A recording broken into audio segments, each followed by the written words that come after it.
जय श्री कृष्ण। केवल मन का भाव ही प्रभु को प्रिय होता है।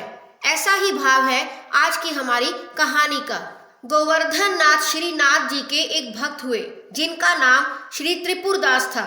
इन्होंने ऐसी प्रतिज्ञा की थी कि मैं प्रतिवर्ष शीतकाल में ठाकुर श्री गिरिराज श्री नाथ जी के लिए अंगरखा भेजा करूंगा। तदनुसार ये अत्यंत ही बहुमूल्य वस्त्र का अंगरखा सिलवाते थे, फिर उसमें सुनहरे गोटे लगवाते थे और बड़े प्रेम से भेजते थे। यही कारण है कि इनका भेजा हुआ अंगरखा ठाकुर श्री नाथ जी को अत्यंत प्रिय लगता था और मंदिर के गोसाई श्री विट्ठल दास जी भी उसे बड़े प्रेम से श्री ठाकुर जी को धारण करवाते थे।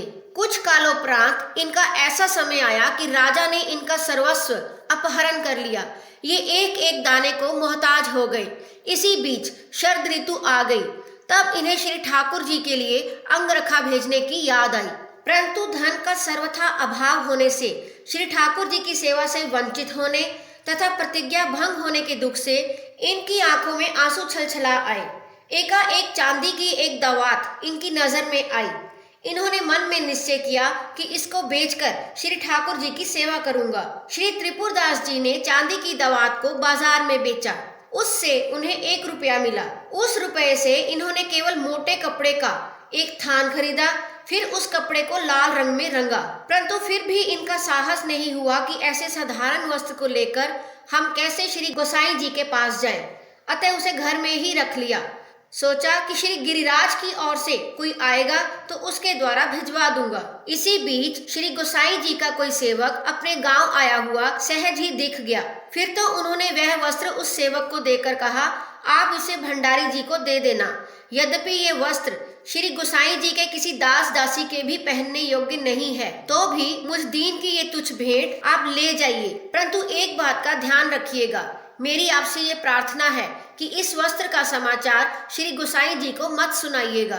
उस सेवक ने श्री त्रिपुरदास जी के वस्त्र को लाकर भंडारी के हाथ में दे दिया और उस भंडारी ने उस वस्त्र को बिछाकर उसके ऊपर श्री ठाकुर जी के श्रृंगार के और बढ़िया वस्त्र रख दिए। परंतु परम स्नेही ठाकुर श्री नाथ जी से भक्त के इस प्रेमापहार की उपेक्षा सही नहीं गई। वे व्याकुल होकर बोले, मुझे बड़े जोर से ठंड लग रही है, शीघ्र इसको दूर करने का कोई उपाय करो। तब श्री गोसाई जी ने बहुत से सुंदर सुंदर वस्त्र श्री अंग पर ओढ़ाए, परंतु ठंड नहीं गई।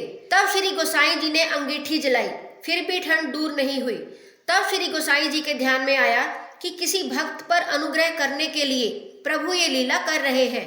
अतः तुरंत ही सेवक को बुलवाकर पूछा कि इस वर्ष किस किस की पोशाकें आई हैं। किताब बही खोलकर सेवक ने सबका नाम सुनाया, परंतु त्रिपुरदास जी का नाम नहीं लिया। गोसाई श्री विट्ठल दास जी ने कहा कि मैंने भक्त त्रिपुरदास का नाम नहीं सुना, क्या इस वर्ष इनके यहाँ से पोशाक नहीं आई है? सेवक ने कहा, उनका सब धन नष्ट हो गया है, अतः उनके यहाँ से मोटे कपड़े का एक थान आया है, मैंने उसे और पोशाकों के नीचे रख दिया है। श्री गोसाई जी ठाकुर जी के मन की बात जान गए कि प्रेम प्रवीण प्रभु तो भक्त के भाव को देखकर उनके प्रेमापहार को सहर्ष स्वीकार करते हैं। आज्ञा दी कि उस कपड़े को शीघ्र लाओ। सेवक अनमना सा होकर उस कपड़े को ले आया। तुरंत ही श्री ठाकुर जी के दर्जी को बुलवाकर उस कपड़े को नाप साध कर कटवाकर अंगरखा सिलाया गया। श्री गोसाई जी ने तुरंत उस अंगरखे को श्री ठाकुर जी के श्री अंग में धारण कराया। तब श्री ठाकुर जी ने बड़े भाव में भरकर कहा कि अब हमारा जाड़ा दूर हो गया है। ये थी हमारी आज की कहानी कि किस प्रकार प्रभु ने अपने भक्त के प्रेमापहार को सहर्ष स्वीकार किया। जय श्री कृष्ण।